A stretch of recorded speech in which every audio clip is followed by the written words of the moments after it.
एक बार की बात है। अंधेरी रात में एक व्यक्ति नदी में कूदकर आत्महत्या करने का विचार कर रहा था। बरसात के दिन थे और नदी पूरे उफान पर थी। आकाश में बादल घिरे थे और रह रहकर बिजली भी चमक रही थी। वो शख्स काफी अमीर व्यक्ति था, लेकिन अचानक हुए घाटे से उसकी सारी संपत्ति चली गई थी। उसके भाग्य का सूरज डूब गया था। चारों ओर निराशा ही निराशा थी और भविष्य नजर नहीं आ रहा था। उसे कुछ समझ नहीं आ रहा था कि वो क्या करे। उसकी पत्नी और उसके बच्चे भी उसे छोड़कर जा चुके थे। इसलिए उसने डिसाइड किया कि वह आत्महत्या कर लेगा और खुद को समाप्त कर देगा। फिर वह नदी में कूदने के लिए चट्टान के एक छोर पर खड़ा हो गया और अंतिम बार भगवान का नाम लेकर उन्हें बुरा भला कहने लगा कि यह सब तुम्हारे कारण ही हो रहा है। मैंने हमेशा तुम्हारी पूजा की, तुम में श्रद्धा रखी, यहाँ तक कि मैंने कई सारे गरीबों की भी मदद की, मगर तुमने मुझे बदले में क्या दिया? यह बर्बादी। इतना कहकर उसने नदी में छलांग लगाने की कोशिश की, मगर जैसे ही वह नदी में कूदने गया, पीछे से उसे किसी साधु ने रोक लिया और उसका हाथ पकड़कर उसे खींचकर नदी से दूर लेकर आया। फिर उस साधु ने उस व्यक्ति से उसके मरने का कारण पूछा। साधु की बात सुनकर व्यक्ति ने अपनी पूरी राम कहानी बताई और कहा कि हे महात्मा, अब आप ही बताइए, ऐसी परिस्थिति में मैं मरूं नहीं तो और क्या करूं?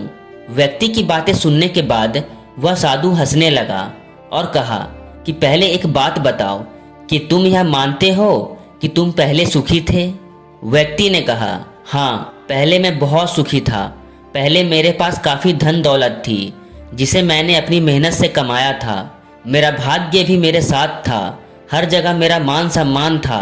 लेकिन अब जीवन में अंधकार और निराशा के सिवा कुछ भी नहीं बचा।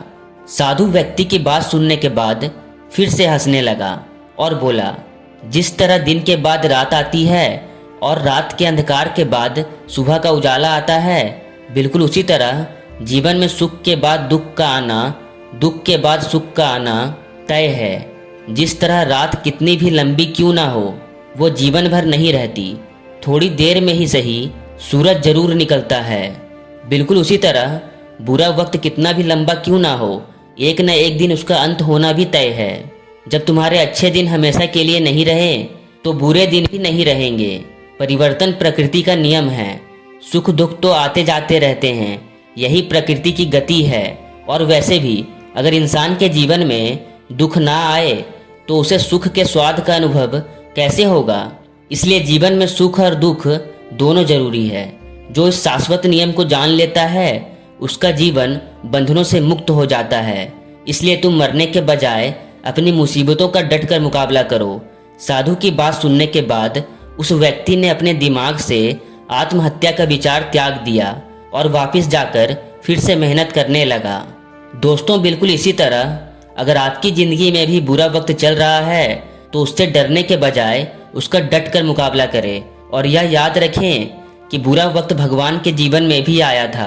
राम भगवान की बात करें तो उन्हें भी 14 वर्षों तक वन में भटकना पड़ा था, लेकिन फिर भी उन्होंने अपनी मुश्किलों के सामने हार नहीं मानी और उनका डट कर मुकाबला किया।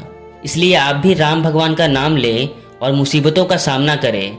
साथ में एक बात हमेशा याद रखें कि आपके जीवन में कितना भी बड़ा बुरा वक्त क्यों ना आ जाए, वह एक न एक दिन टल ही जाएगा। भगवान आपको मुसीबतों से लड़ने की हिम्मत दे। अगर वीडियो अच्छी लगी हो तो चैनल को सब्सक्राइब कर लें। जय हिंद, वंदे मातरम।